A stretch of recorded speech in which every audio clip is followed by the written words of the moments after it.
So I'm going to read 5 poems. 4 of them are mine, 1 of them is from somebody else, and I'll tell you about that afterwards. But the first one I wrote last night. It's a first draft.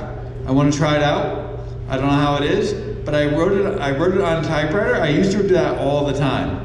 Like before 6 years ago, I used to write almost every night on a typewriter in my basement. I would just write them on the fly on the typewriter, and then I'd revise them later.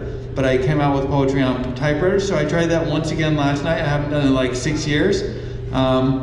So it's really small, so I need to use my reading glasses, so I'm gonna read with my reading glasses. And I don't know how this is gonna go, because I don't know if I'm going to be able to see this very well, so let's try it. And it does not have a title. And again, this is a first draft. It seems that nothing goes on beyond the reality we expect, each moment that we reflect upon the causes and effects that flow freely into night, from where they ultimately reside. As we wait with various degrees of patience and forgive ourselves for our sins and our temptations, our almost sins that weren't. The crossroad is a choice, passing by, seen but unheeded, considered but unchosen, yet we stay straight, unbending, flexibility.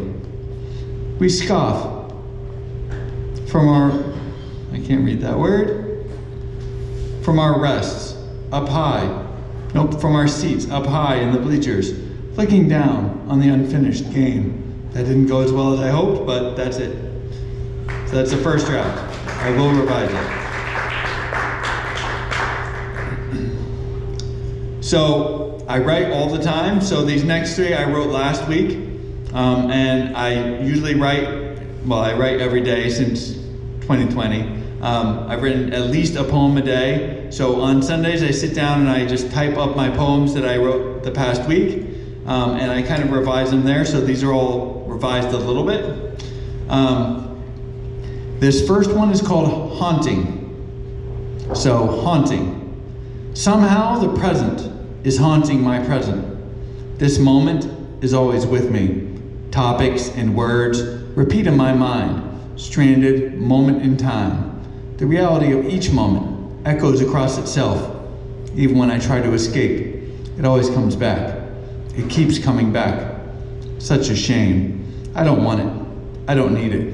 Such a shame. It's not just me who's insane. Haunting.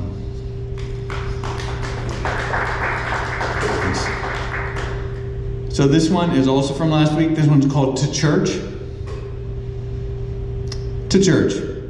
I've been taken to church once or twice by different people. Once or twice on purpose or by accident. It's nice when you get there, lying in your own discomfort, with your stories you've told yourself. It is a heaven where you see yourself, where you want to see the stories you tell yourself. To this day, and tomorrow, and yesterday, sometimes it lies in their mouths. Usually it lies in their words. Occasionally it lies in their bodies. Somehow they lie to your body with the words in their mouth. To church. Thanks. And then the last of my poems, this is also from last week. This is called Incomplete Thinking. Incomplete thinking. Words are always incomplete. They express our thoughts as best they can. It is not good enough. Thoughts are always incomplete. We rush ourselves through as best we can. It is not fast enough to make sense to a thing, to all the things we can't see, all the things we can't do. What was I saying? Incomplete thoughts are always there, resting where they cannot stop before the time falls for them to rest. Did you ever pass that test? Did you ever sit there and watch the clock spinning around and around, counting out the seconds you wasted every minute of every day? It can't be about nothing, unless it all is. Incomplete thinking. All right. So this next one I need to introduce a little bit. I'm a teacher at the Sound School in New Haven. I've been teaching in New Haven. This is my 20th year teaching in New Haven. So during study hall, I talked to a student about her poetry.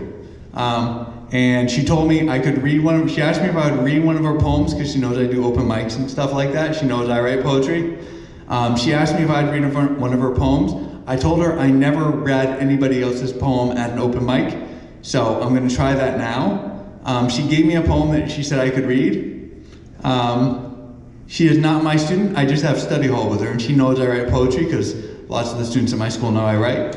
So this is a haiku that she wrote. It's called Rain and Mistakes. And she wrote this on the 16th of last month. So like 2 weeks ago. Rain and mistakes.